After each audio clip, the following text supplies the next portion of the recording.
கிறிஸ்துவ மத தலைவர் போப் பிரான்சிஸ் 88வது வயதில் காலமானார் என வாட்டிகன் சிட்டி அறிவிப்பு வெளியிட்டுள்ளது. அண்மையில் உடல்நலக்குறைவால் போப் பிரான்சிஸ் சிகிச்சை பெற்று வந்தார் என்பது குறிப்பிடத்தக்கது.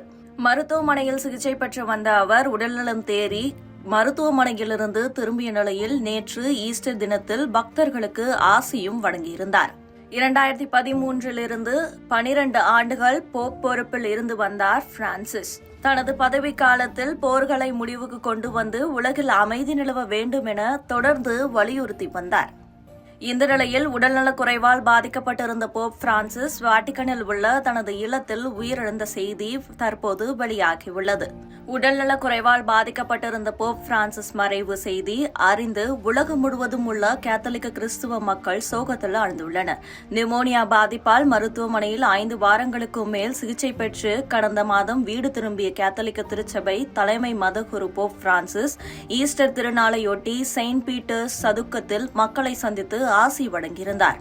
மேலும் மத்திய கிழக்கில் போர் நிறுத்தத்தை கொண்டுவர வேண்டும் என்றும் ஈஸ்டர் அன்று அவருடைய வேண்டுகோளை விடுத்திருந்தார். இந்த நிலையில் இன்று காலை வாட்டிகனில் உள்ள தனது இல்லத்தில் காலமானதாக தகவல் வெளியாகியிருக்கின்றன. தென் அமெரிக்காவிலிருந்து கேத்தலிக்க திருச்சபையின் தலைமை மதகுருவாக தேர்வு செய்யப்பட்ட முதல் திருத்தந்தை போப் பிரான்சிஸ் என்பது குறிப்பிடத்தக்கது.